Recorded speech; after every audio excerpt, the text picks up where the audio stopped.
Hi friends, আশা করি সবাই ভালো আছেন। আজ আমরা এই বিউটিফুল নেট ক্রাঞ্চিসটা বানানো শিখব। তো চলুন শুরু করা যাক। প্রথমে আমাদের এখানে একটা রাবার ব্যান্ড লাগবে। আমি এখানে কালো রঙের একটা রাবার ব্যান্ড নিয়েছি, আপনারা যে কোনো রঙের নিতে পারেন। প্রথমে আমরা এইরকমভাবে রাবার ব্যান্ডটাকে র্যাপ করে একটা ঘর তুলব। তারপরে এইভাবে সিঙ্গেল ক্রোশিয়া করে, দেখুন আমি সিঙ্গেল ক্রোশিয়া করে দেখাচ্ছি।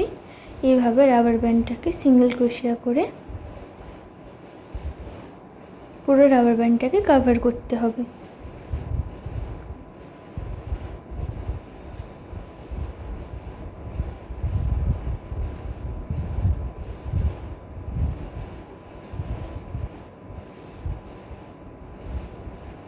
এভাবে আমরা সিঙ্গেল ক্রোশিয়া করে পুরো রাবার ব্যান্ডটাকে আগে কভার করে নেব।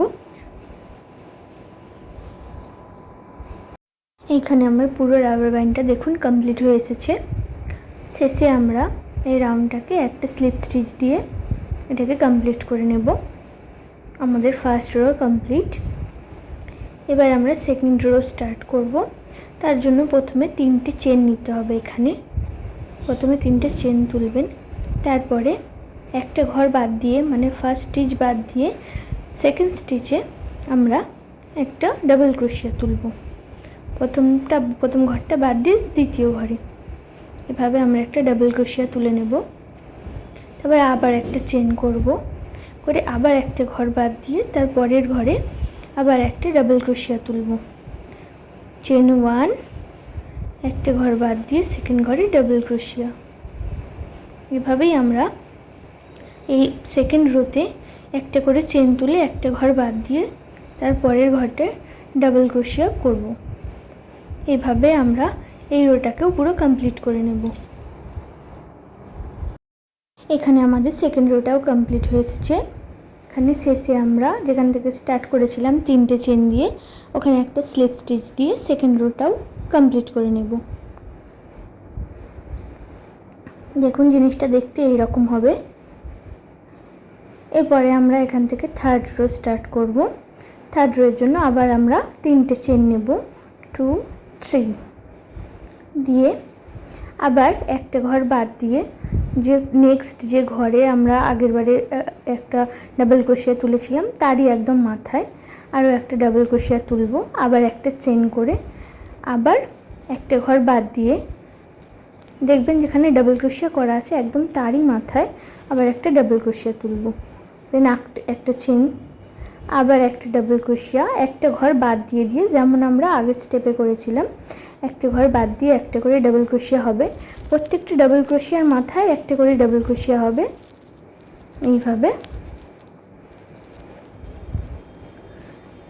এইভাবে ডাবল ক্রোশিয়া, তারপরে একটা চেন, মনে করে চেনটা একটা করে চেন দেবেন, তারপরে একটা করে ডাবল ক্রোশিয়া, একটা ঘর বাদ দিয়ে একটা করে ডাবল ক্রোশিয়া, একটা চেন, একটা ঘর বাদ দিয়ে একটা ডাবল ক্রোশিয়া।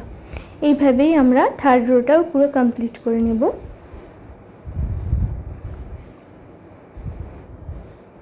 দেখুন এখানে আমাদের এই রোটাও কমপ্লিট হয়ে গেছে। এখানে আমাদের থার্ড রো কমপ্লিট হয়ে গেছে। এবার আমরা ফাইনাল রো শুরু করব, মানে লাস্ট রো যে ফোর্থ রো, সেটাই আমাদের এই স্ক্রাঞ্চির শেষ রো হবে।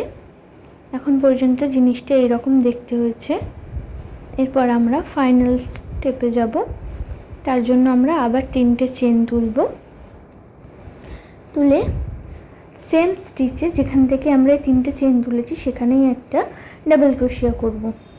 করে আবার 3টে চেন নেব, নিয়ে এই ডাবল ক্রোশিয়ার যে মাথায় দেখুন এই জায়গাটায়, এই যে ফাঁকা ওপর দিকটায়, ওখানে একটা সিঙ্গেল ক্রোশিয়া করব।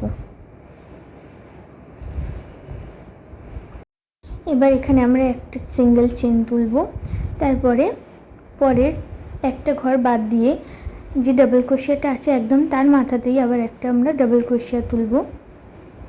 তুলে আবার 3টে চেন, যে ডাবল ক্রোশিয়াটা আমরা তুললাম তার মাথার দিকে এই যে ফাঁকাটায় এখানে আমরা এটাকে সিঙ্গেল ক্রোশিয়া করব।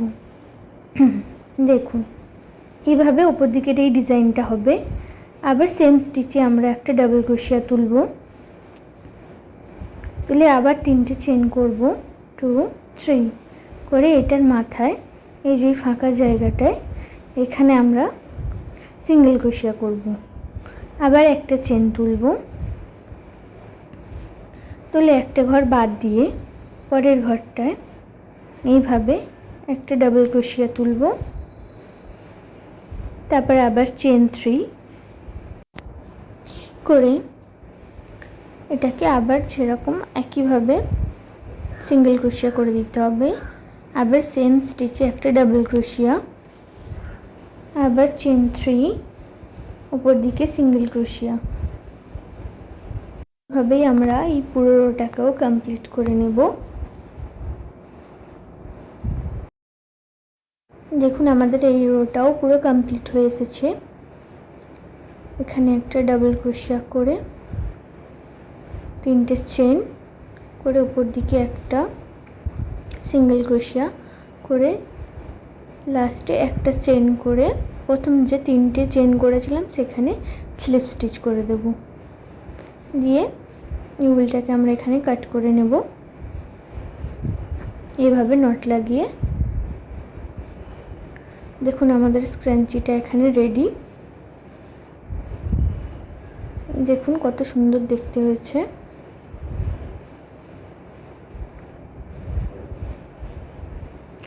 ভিডিওটা আপনাদের কেমন লাগলো আমাকে কমেন্ট করে জানাবেন। আর যদি আপনাদের ভিডিওটি ভালো লেগে থাকে তাহলে আমার চ্যানেলটাকে প্লিজ সাবস্ক্রাইব করবেন এবং লাইক করবেন। Thank you.